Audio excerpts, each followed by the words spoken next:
It is finals day here at the FACEIT CIS Minor. Yesterday, Hellraisers became the first team from this region qualifying directly through to the major. And now, one of Spirit, Avangar and Prosto will be the ones joining them. But who exactly will it be? Let's find out. My name is Parla and I am your desk host for this minor. And yesterday, I sprained my wrist hitting a heavy bag in the gym. This is my confession for the stupidity, and I'd like to have many messages of support. As I did that, Halvor walked in. He was wearing a vest. He looked rather strapping and did some leg workout. And as we were leaving and checking our BMI, Maniac came in. These are my friends on the desk joining us for analysis. Great to have you here, as always. Gentlemen, it's finals day. Everything is on the line for these other three teams that haven't qualified, trying to get to where Hellraisers are. Yeah, and even still, Hellraisers obviously still have stuff to fight for. Fair bit of cash. There's yes, differentiating first and second. That's a $15,000 difference, and obviously you want to be crowned champion of your region in that sense. You know, it makes you feel good going into the future stages of the majors as well. Exactly. Absolutely interesting day. I think the competition for the second spot for the major qualifier is actually insane. So I'm looking forward for those games. All right, guys, let me first remind all of you at home to check us out on social media. Get involved in the conversations. Twitter, Facebook, Instagram. Use the hashtag FACEITMinor and you'll be with us there experiencing everything FACEIT. Halvor, you were doing it with me for a second. I was getting there. It feels like we're doing like a Hadouken or a Rasengan if you watch Naruto. Anyway, we're getting a bit anime now. Also, we have a giveaway going on, the FACEIT Minors Millionaire giveaway. And to get involved in that, all you need to do is head on over to faceitmage.com/giveaway. So at this point, Halvor and Matthew, let's take a look at the bracket and see Group A firstly and exactly what transpired there. It was Hellraisers and Prosto that got through. Hellraisers the top of their group, although they didn't have to play Namiga at the start because they were unable to attend. Yeah, it's crazy to see actually that Prosto managed to make it all the way to the final bracket, upper bracket finals, considering how they started, losing out to Plink. Not a team that you would expect them to put them too much of an issue, but that's kind of how this has worked out. Same thing with Avangar. They're still alive. Yes. They started off their tournament with losing to Force in Group B. Things have been a little bit more smooth for the other teams, and Hellraisers obviously undefeated on their way to securing the first spot from the CIS Minor. Yeah, in that last image we saw Group B, Avangar had a scrappy climb start through that group, and we are here now in the final bracket of the CIS Minor.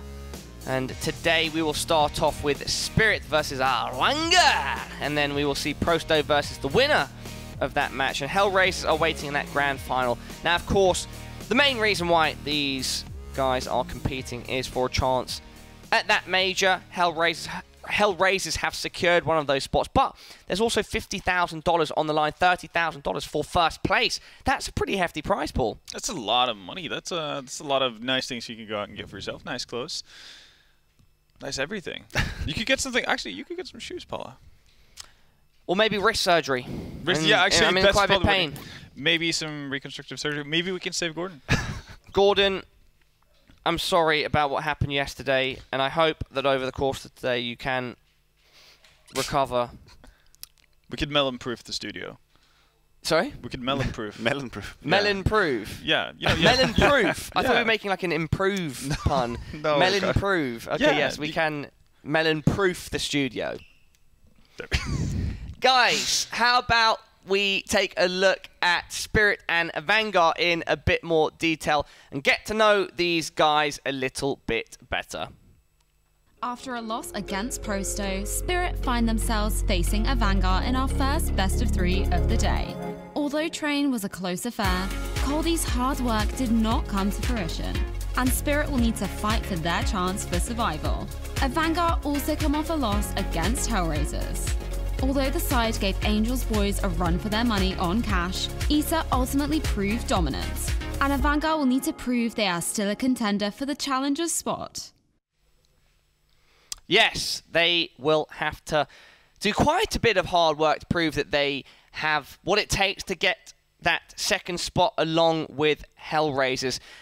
At this tournament so far, they got off to a good start, 2 best-of-1 victories, but then they fell in their first best-of-3. Give us a roundup, Halvor, of what you think has been going well for them, and then, on the other hand, what's been going wrong. Obviously, they started off taking care of business. And again, we've seen good individual performances from the majority of the Team Spirit side. The one thing, and the really glaring issue, was obviously their best-of-3 series yesterday, where we saw them try something new in their vetoes. Didn't quite pan out. It was they that left stuff. train in. Yeah, train, sorry. It Exactly. was train. Yeah, so we had the weird scenario where neither Prosto or Team Spirit actually played train. It's usually either permaban. Somehow it made it through all the way to the end. Or actually, I should say made it through all the way to the end. Team Spirit actually picked it.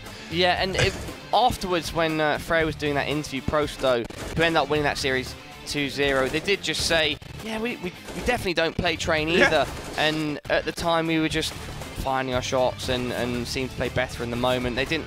They at least gave the impression there was no big preparation on their part, especially on that map. Understandably, because if you go up against an opponent that doesn't play the map either, that's definitely not what you're expecting. And maybe Team Spirit figured that would be their upper hand, but going into it, I would have had a little bit of an edge to Team Spirit. So I was surprised to see that happen. So that kind of put a damper on my expectations for them. I had them probably as my second biggest favorite after Hellraisers to make it through. Instead, we saw them kind of take a bit of a dive there.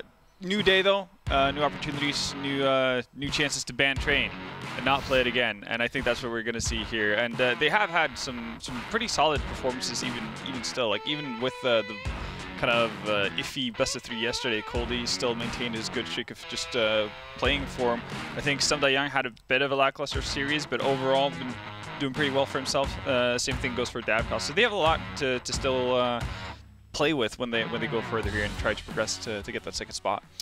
Matthew, let's move on to Avangar. So for me, these guys were the second pick in the group. In terms of placement, I definitely thought Hellraiser were going to top the group, and they had, well, no, we'll find out soon if they have, but they're the first that have made it through to the grand final.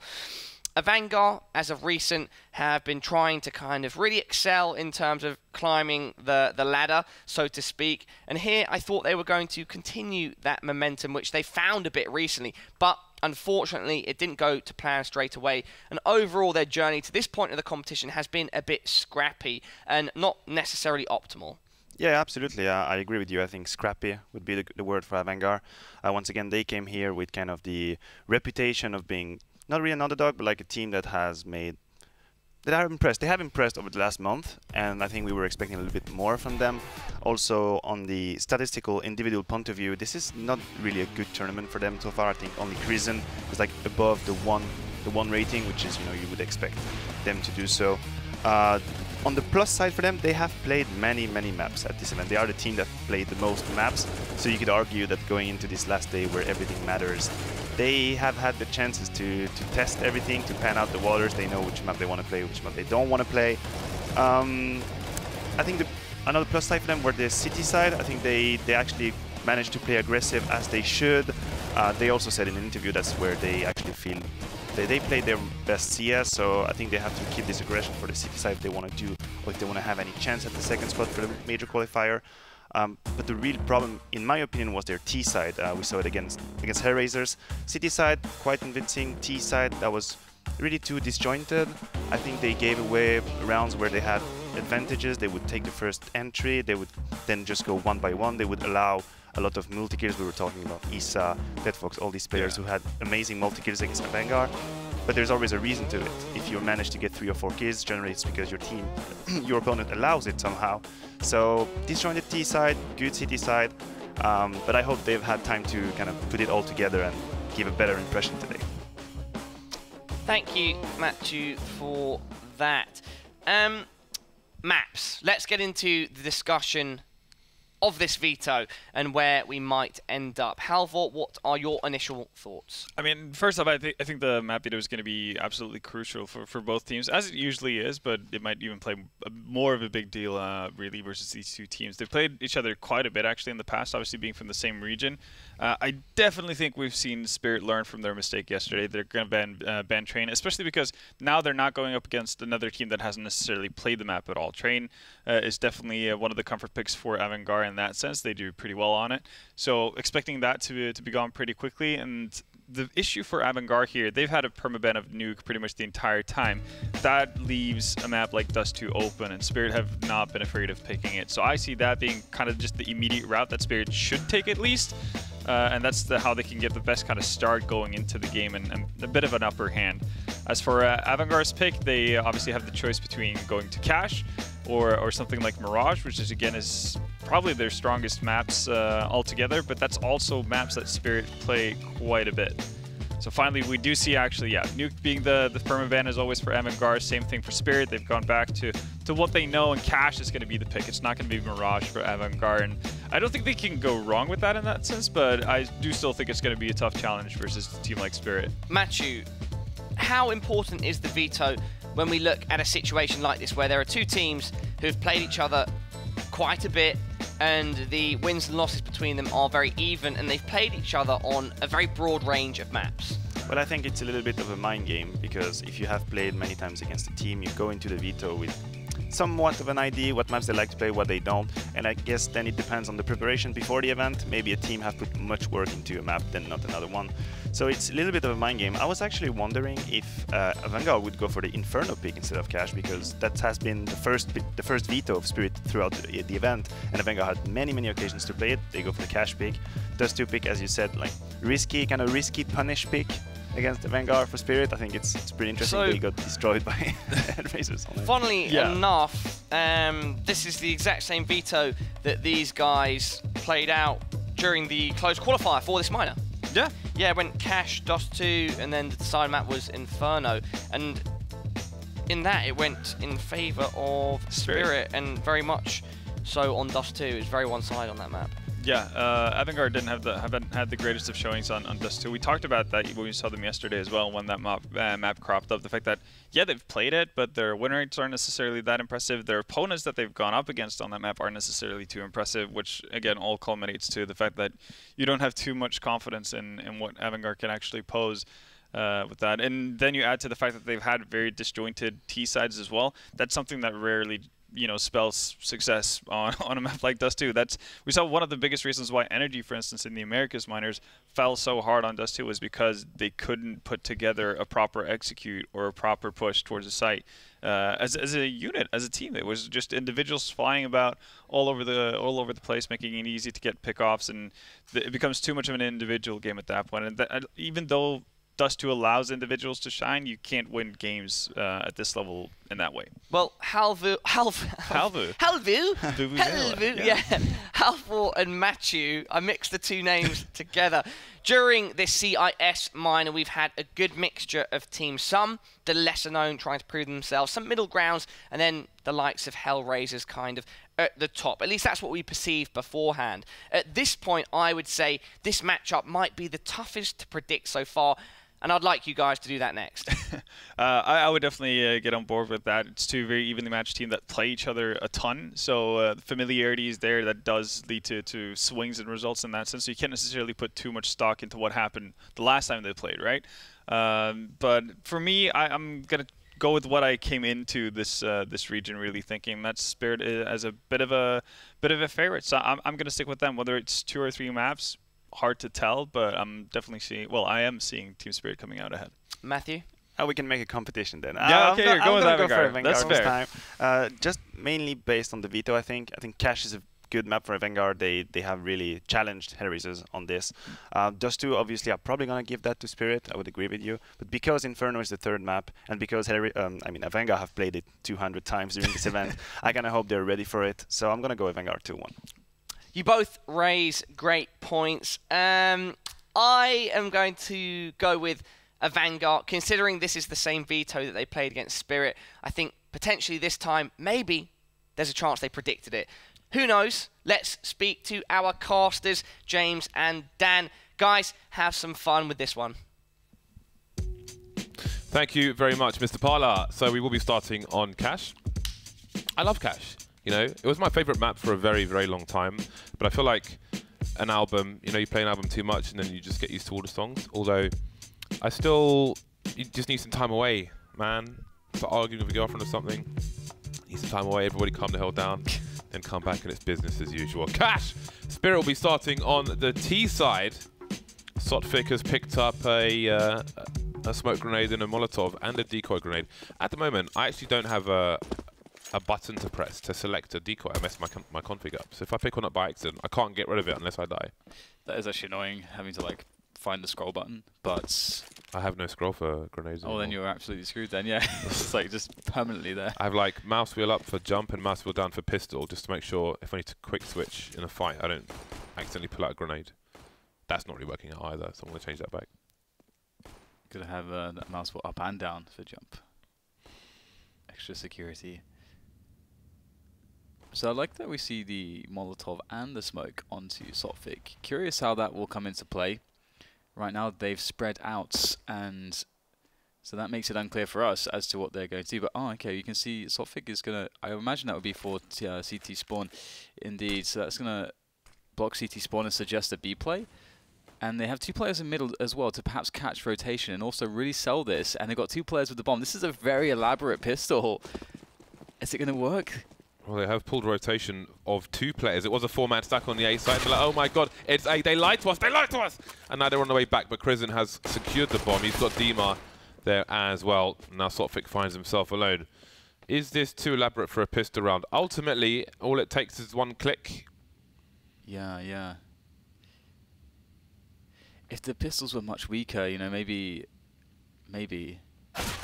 But as you say, one click is all it takes to turn around the rounds, and it kind of worked. Maybe like 50%, worked. You know, it like kind of caused. They were like, okay, but that's the thing. Like, if you don't see the bomb, I think like that's such a it's such a big thing, isn't it? If you don't see the bomb, then you say two, but no bomb. Like that's like a really important part of like the communication. So that people so you don't get wrecked by a fake.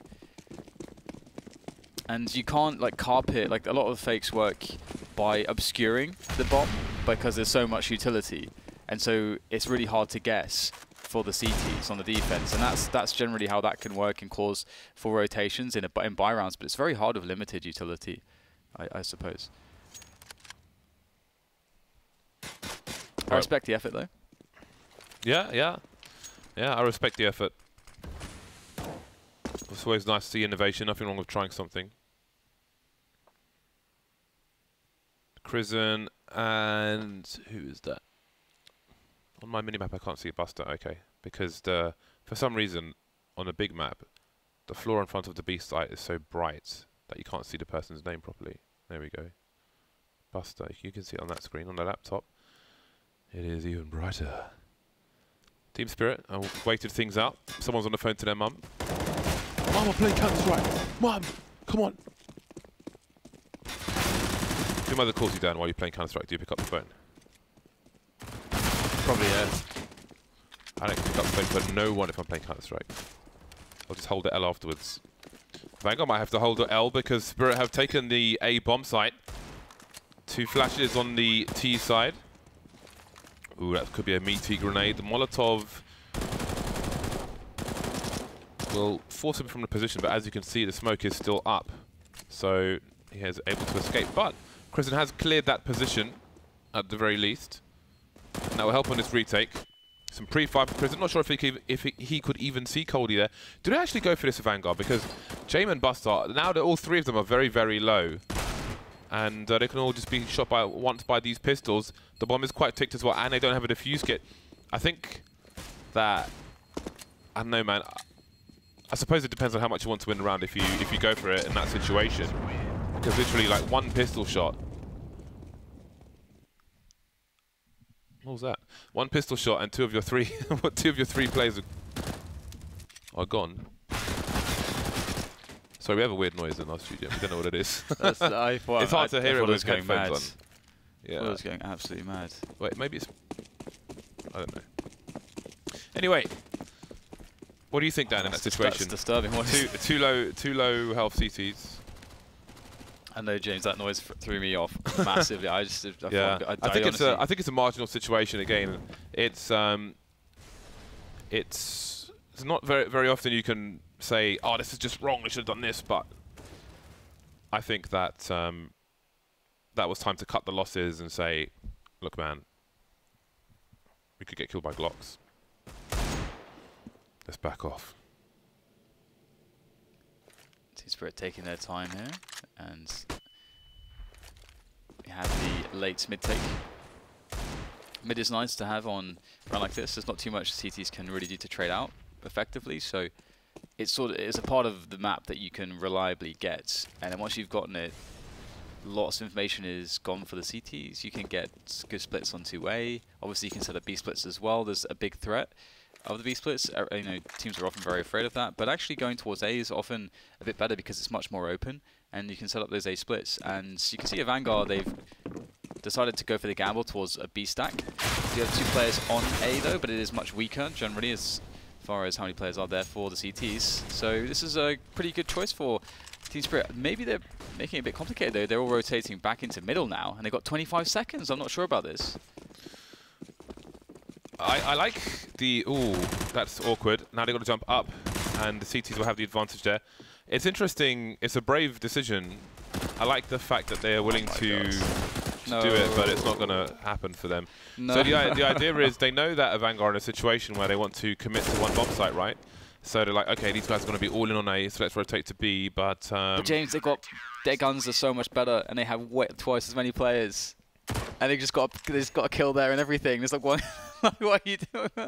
Yeah. This 1D was massive. Ooh. Yeah, it was really important. Yeah. So I guess the rotation was quicker for even with the boost, quicker for the CTs. At least, again, I think it's these things. You've got to have someone on a team who, because that is just embarrassing, right? But you've got to have someone on your team who says, guys, it's round number 3. If we're going to lose a round like this in a stupid fashion, it's better if it happens now than later on, so let's not worry about it. Because I really think that kind of thing just kind of, especially if you have emotional players on your team, like if you look at Hellraisers yesterday, you saw they had emotional players on their team, you can get quite upset. So I think that just, I mean, you're not going to make everybody happy rainbow sparkle squad, but it certainly helps, you know, just keeps the mood in the right direction. It just really it reminds me of the pistol round where it's just like, it feels like we need to be the better team, we have to be so elaborate and prove that we can make these really elaborate strats work, and we're going to have to do, because rotations like that, it's really, really fine, and you give so many opportunities for the CTs. You have really good guns, you have utility, and you have the position and the numbers advantage. Just you know, KISS, keep it simple, stupid. But, you know, that's a good rule, generally speaking. Yeah, I think that also in situations like that, you have to, I think you often have to commit someone to basically a suicide play to really sell things. If you just all of a sudden everything's quiet, time to flop. I mean, credit to Avangar, it was such a fast reaction from them. But it seems that Spirit may reset them once again. Well then, talk about that for a response. Looks like the rounds will be traded. No answer to any of these kills. And this is only with 2 AKs. We didn't really talk about this, but there was a lot to unpack, I think, in the previous round, so don't get too upset. Kika holding on to an M4. See, a FAMAS is being picked up. I was going to say with only 2 rifles, this would be a nice bonus for them. Davkost is on the way. If you saw his perspective, Davkost was actually aiming at him through the wall. I think somebody will make a YouTube video soon. I think it's interesting that round as well. Like there is indeed a lot to unpack, because I think the way that they started the round was really good, because they got that mid control, which is a really good starting step to do stuff like split. Because one thing you can't really do easily in buy rounds when CTs have an AWP is attack highway. But I mean, you can do it, but it's difficult and you need utility, obviously. But there, you know, you have such a big range advantage up highway, and the sheer angle of when you go from highway into the A bomb site, the left-right angle, that's covered by any players who are coming through Squeaky or coming through the A main area. And so, you know, if they had tried to just use that mid control to set up a split, just put 2 people on highway, just have them, you know, waiting for the other players to, you know, circle around A main. That's a really, really strong way to deal with pistols, because pistols, they really, really struggle whenever there's a kind of split or wrap type situation, because they need specific positions to be effective. It's very hard for them to take all the types of engagements that you throw at them. So I hope that could be an adjustment we'll see. I would like to see some A splits, but it's back to pistols for Avangar. And okay, this is going to be interesting to see how Team Spirit handle this. So they've got the 5v4. Will they go for something very complicated, or will they try to just play it simply here? Starting slow. Dive cost, making sure there's no push from the B bomb site, which is always good to do in rounds like this. And always good to do it from range as well. You see him basically in T-spawn. Now he starts to rotate, no longer watching that angle. But Avangar have committed to the A site, and it looks like perhaps they've made the right read again. Although I do wonder how far Sotfik will commit. He's made his way into the checkers position. He has an MP9, which means he is the expendable person in this regard. He has the best weapon to lose. It has the worst range of all the weapons they have. So it's if the CTs were to pick it up, it's the best situation for Spirit to deal with. So they could take risks with him to find out if the B bomb site is open or not, and he's done that. And that will allow Team Spirit to have an earlier rotation this time and have a much safer approach to the B bomb site. Note how, with Sotfik in position on headshot, only the bomb carrier makes his way to the site. I'm talking to you people at home. You don't all have to run to the site and stand on there. They keep control of the checkers. Coldy is in a useless room, which means there's no rotation from the CTs through T-spawn, and Dima's position, you saw him there. So this is a very secure, coordinated round now from Team Spirit. It seems they've learned the lessons of the past. Yeah. I just had a... Do you remember there was a round a long time ago? I think it was Kinguin. Do you remember? And I do remember. It was on this map. many highlight videos. Yeah, it was on this map, and I think the round was something like they wasted loads of time on the T side playing an anti-4 spy, I believe, and like it was like something like 30 seconds left, and they had a player walk into the A site, and as the whole team was going in there, they saw it was clear, and then they rotated into the stack in B in the last second. And now I think about it, it kind of reminded me a little bit like that, because it's almost like this panic. And it's a mixture of panic because there's no limited time, and also a big misread. Yeah, that was a long time ago, like 2015 or something. That was good. There was much laughter. That was really funny. Yeah, that was the only appropriate response. So we essentially have a repeat of the previous round because 4 players survived for Avangar. I would presume they'll have less utility than they may have in the round prior. There's a bait situation for Team Spirit. You see Butter is by the sandbags, but Sotfik's gone wide enough to see Kika, but would you expect a second play there? Jay gets 1 kill, and now Sotfik is committed in the middle position with an M4, although CTs may not know how low he is. Molotov towards the sandbags, but Sumda Young is the one who has to face. Smartly, Sotfik lets his teammate peek first, who is still full health. So it seems that Team Spirit have neutralized most of the danger. But Sotfik will want to escape this position. The smoke is down, and if Kristen falls off this rail, never mind. He's dead. He died. That's another solid anti-eco from Team Spirit. Much better than what we saw before. And again, you want that round to... If you want that round to happen, well, you don't want it to happen, but if it's going to happen, yeah, it's better it happens at the beginning than towards the end. So there's always a positive spin, well, at least early on, that you can put on a bad round, to keep your team focused. Yeah. Yeah, I think like because the only player really on the team that needs to make an adjustment is the guy who's making the call, really. Everyone else is that emotional management, isn't it? Where you want to just get them in positions where there's like, okay, you know, we've hit some shots, we've won a couple of rounds, you know, they can just forget about it. They won't be looking at it and being like, oh, that's the reason why we're in such an awful position these last 5 rounds or something like that. And just like thinking in the past and all that kind of stuff that you just don't want.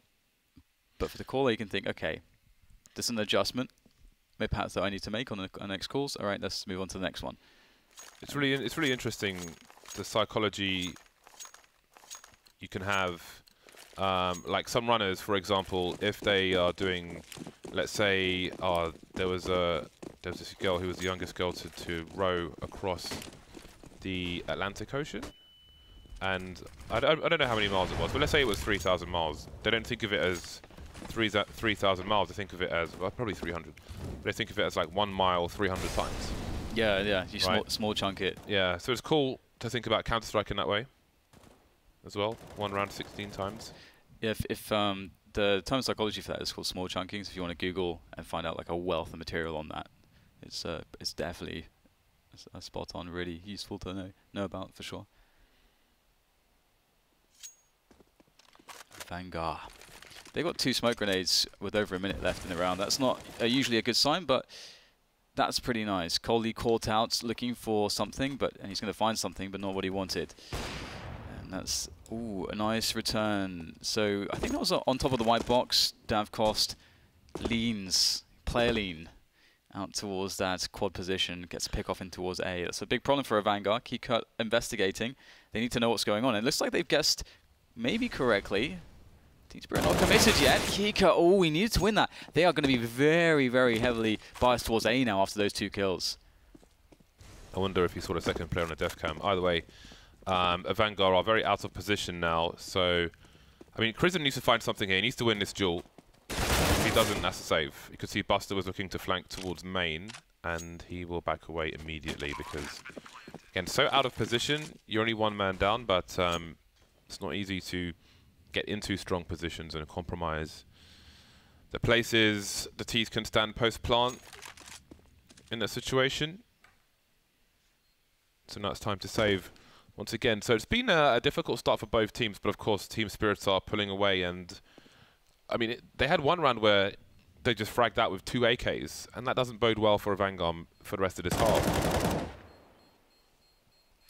I always like to think too about what happens, like what would have happened had the situation been different. Like for example, Keycut in that spot, Team Spirit definitely had, they would definitely have the mind that they may go B before Keycut pushes, but Keycut kind of has to push because he needs to get some information on mid, even though he is like the only guy on the A side of the map. And so it'd be really cool, that scenario. What happens if he gets the kill and there's no immediate trade possible? Does that then sort of push Team Spirit into a mind of, we need to go towards B now, like from their perspective? That kind of stuff's really interesting because Counter-Strike is a game of such small margins, and small things can change how a team reacts to a situation, from a good call to a bad call and vice versa. So yeah, that could have looked very different if Keycut was slightly more fortunate. But alas, no fortune was had for Avangar there, and they're in a bit of a tricky spot now, as the money for Team Spirit after a mere few rounds has really grown out of control. So Avangar must find their way back in at this point. A round here would go a long way for them on cash to prevent Team Spirit from having a really crazy half. I wonder if Spirits are expectant of aggression from Avangar, because again, I feel like Team Spirits are just out aiming Avangar at present, so we'll expect Avangar to go for an early advantage. You can see the angles being held by Spirits at the moment, waiting to see what Avangar have to offer. Looking at, I wonder how Davcost will, if he's going to try and get an entry here. Okay. I was wondering how he would approach with the scope, if he would scope in earlier on and then walk to not reveal his position, because if there's a player on forklift, they would hear the scope, but of course he's looking to entry a player on the site themselves. They should know Avangar could have an AWP in this round. We see the likes of Makalele take some peeks like that sometimes. You can wallbang through that default spot as well, through those grey barrels. 40 seconds remain. Spirit look to split the A site. Alright, it's going to be difficult without that mid control. Avangar have pretty good positions. Keycut's the only one who might be a bit committed. Ooh! Oh, just a headshot there would have been really nice for Avangar. Jane will deliver one though with the AWP, and Keycut repositions, gets some damage in, but without a frag or two, it's not really doable here for Avangar perhaps. perhaps if Jame or Buster is offered up something prematurely, maybe there's a chance, but it would appear that, I think sensibly, they'll choose to back away. And that's sort of quite unfortunate there. Avangar waiting for Spirit to come to them clearly is not working at the moment. Which doesn't mean that if they get aggressive, it would. Especially because Team Spirit are looking for that. But something has to change. Yeah, and that's I think Kiko getting a frag there from Fork, you know, it really would have made a big difference. He had 2 separate engagements, and you know there was a potential 2 frags for the, you know, if the first one goes really, really well, and I think when he repositions, I think he's only max, like in the best case, gets 1, but he was unable to get too much there, and that really makes a big difference to his team's ability to retake. It was the 3v3, I think, you know, Vanguard absolutely going for it. It was the 4v2. Team Spirit up to 6, looking very comfortable at the moment. Jame has kept hold of the AWP, which is very nice. Obviously, that can go a very long way to securing some kind of advantage, whether it's an opening pick or, well, I suppose that's the only kind of advantage an AWP can give you, is kills. Team Spirit, you know, after that, you know, silly rounds, they have stabilized very, very well. There's a gap on the left-hand side of this smoke. The smoke for the cross, there was a gap. See? Why isn't he using it? The door is open on Squeaky. That's like almost a free kill. There's no way a T player is going to be looking in that position. And that's the second time in a row where Team Spirit have thrown out smoke and it's been bad in different. The previous round, the other side of the smoke had an even bigger gap. So I don't know how. I mean, I don't know how you messed that one up, but they should be punished for doing so. Lots of flashes. Crimson down low. Ooh. So interestingly, Sotfig not confident to peek after all the. I think they threw like 3 or 4 flashbangs, presumably to push the close positions, and you know, hopefully to have one high for the guy in white box or something similar. And no one really pushed with it. Someone needs to start rotating this bomb somewhere. That doubled it towards the bomb site. Now he's dead. Well, that's interesting. Spirit losing the easier rounds. I say easier rounds on paper. I'll go that far. Yeah. I think the coordination on the mid's push there was a little bit skew-if, a little bit off balance. So that's going to be another round for Avangar. They can double up on the AWPs, and maybe that's the change that they needed. They need to win this round, though. Only Jame has any money at all. Everyone else is depleted. And fast push from Davkos. Ooh, that was a chance, wasn't it? I really like that peek. You don't often see a peek in that fashion, but the flashbang's pretty safe. I don't see that from other teams. They just peek dry with no flash. But the flash compromises the CTs getting into position as well, so it has an added bonus to the forward spawn of a would-be fragger on a T side. Something to add to your repertoire, perhaps, those of you teams who are watching. Because often people, well, not so relevant for a pro match. So never mind. 1 minute on the clock. Team Spirits not shy for a late push. There was one round on A where they pushed for 20 seconds and Crimson had a Molotov. Imagine if he had thrown it on default. He got fragged by an AWP, but if he got a molly on default, then Spirit would have been in trouble. So I do watch the clock when they go for these things, because often it is a 5 versus 5. And this is a round where if they win, the Avangar are reset again and only one guy has money, so you really don't want to mess this up. That's a good start. Crimson will deliver a nice frag there towards B, killing the B pressure, but it's all about the A pressure. Demon's taking the committed position. Jame able to help out wide, going quite wide for quads. It was for Dima, but so James doing a lot of good work with this. Oh, it does whiff that shot, but Crimson's now appeared from the B bomb site, and that rotation from Crimson very much needed. 3 kills for him, and Avangar back on the map. 4 rounds for them, and despite what has seemed like a very dominant half for Team Spirit. They're only 2 rounds ahead of Avangar. Yeah, and it's starting to look shaky now. Okay, not really securing as much advantage as they could try to. Not forcing issues so much or taking the fight to Avangar until the last 20 seconds. Maybe use some utility in mid, but... And maybe this is why Avangar haven't gone aggressive. Maybe they know that Team Spirit will just sit and wait. And if they don't give them a potential pick, don't take a duel which they might lose, then Spirit will play late game, which doesn't necessarily advantage them. That does make them rely more on plays like Coldy, getting those shoulder peak entries, as we saw from Squeaky in the previous round. And there's one from Sam Dayang. So this time, Spirit have a very, well, they have an entry frag.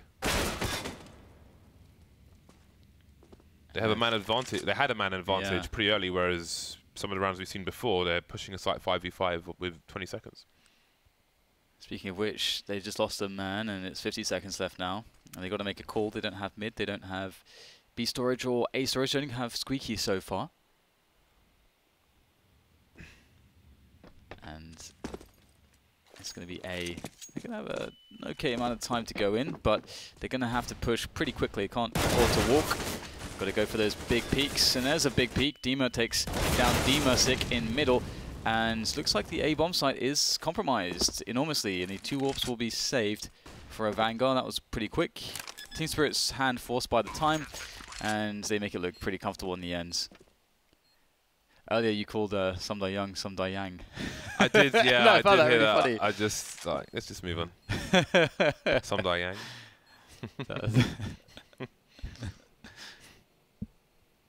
I think I was going to say Sam Dayang. So it could have been worse. Could have been worse. 2 AWPs for the time being. James, I have spoken about in many a game. He's got some frags on the board this time. But I don't know. It's really hard to figure out what direction the rest of this half is going. You know, money aside. Like Avangar have some problems now. But we'll see. Team Spirit have another opportunity to stabilize these in rounds such as this, where they have advantages. There will only be 3 rifles in this round for Avangar, and 2 plays on pistols, but they've got smoke grenades and such. Team Spirit. They've got 4 people towards the B bomb site, but I do wonder if they're just lining up waiting for a potential push, or if this is going to be a faster round. There's a boost coming in, or is there, from the CT side. Quite like playing these nasty angles as a CT, but it does help to have a player covering you as well. Even with some funky grenades through a smoke. When do you see that? Bursting with Molotovs at the back of the site, and Buster has to try and survive, but he will not be able to do that. Kika and Dima in the checkers position already. James, does he commit with his AWP? Looking in mid, and Cody's about to peek mid actually, so he may get picked off. Well, there it is. I'm pretty sure James has been seen. He's down to 16 HP, so he did engage with Coldy, who's already flanking. James trying to hide in plain sight. He has a defuse kit, but I can't imagine he would go for a ninja, as the Swedes in production might say. But you know who would? Def. Def went for the ninja. People are upset that we called it a ninja and it wasn't a ninja. But it was a ninja. It was. I mean, his attempt was a ninja defuse. Yeah, he was. So it was a ninja. Doesn't matter if they realised he was doing it. Like, obviously. I like triggering people on the internet. I mean, obviously, like the whole point is that he made it look like he was saving. That's the whole point. And the other players were leaving the bomb site. They only left one in the corner, right? So Harry Potter is anime. So for all intents and purposes, when he comes back in the site, he expects maybe there will be someone there. Takes him down, and then knows that he can defuse because everyone else has run away. So that's... Lord of the Rings is anime as well. That is close enough to an ninja defuse for me. Well, actually, that's kind of like the mentality, well, right? Actually, so, yeah, very it's only a ninja defuse if they don't know he's defusing. So not so much a ninja. maybe call it a secret diffuse or something else. Secret diffuse, which means the same thing. I like that. Nice. We've got a stack here from Avangar, trying to be cheeky, looking for the delayed mid take, which is kind of smart because we saw them at Team Spirit do this in a previous round where they do go over the top around the 1 minute mark. But alas, this round was different for Avangar. But I like that, you know, they read their opponent's tendencies and they try to play against it. But they were unlucky this time. Obviously, that's one of the reasons why it's good to mix things up. Even if you have a generally strong anti-eco or anti-force buy, you want to have 2 or 3 of different ones so that you can kind of cycle between them at random. And that helps you avoid getting countered very hard. That was very deep. I was going to say, that was a very big bounce. I'm surprised. It looked like, wow, how is that even possible? Whoa. Who knew that you could Molotov the roof from outside? So the lineup. So 9 to 4. I've got a confession to make there. What's that? So there was this bug on Cash, right, where you could throw, from the mid position, you could throw a flashbang through the roof of the checkers area, but it was a bug. Yeah, yeah. And oh, did you use it one time? no, I never used it, but Okay. I told Fmpone about it and he fixed it. But I had this really cool flash that would bounce off a pole above the roof, and it would flash both sides of that area at the same time, Checkers. without going through. But it doesn't work anymore after we fixed that thing. So it's annoying. Nice. You're like the guy that, like, you know, you got a hack, you're gonna use it for a week and then submit it to the developers. I've had my fun now. No one else. Yeah. Everyone else gets wrecked. I'm the guy who ruins it for everyone else. Yes. Team Spirit trying to ruin this round for Avangar. Buster towards the car. And I feel like if Team Spirit, if their game was a bit tighter and it didn't mess up in the rounds where Avangar don't have very good equipment, then we wouldn't really. Avangar would be on the back of a milk carton for this half. They wouldn't have 4 rounds. They might have 1 round. So I don't think the score necessarily tells the story of this half. I feel like Avangar are getting absolutely beasted. I think there's another way to read it too, which does show that they're getting beasted. If you look at how many detonations there have been of the bomb, and there's not a single defuse win for the CTs, like showing you that every time Spirit get a bomb down, either, you know, they just, like, the CTs are forced to save, or they 7 of 9, well, 8 of 10 wrecked. rounds. Yeah, that's crazy. So that means that there's, like, having that success rate is so enormous, because it not only does it mean that you're obviously having success taking bomb sites, which is like one of the hardest. That's supposed to be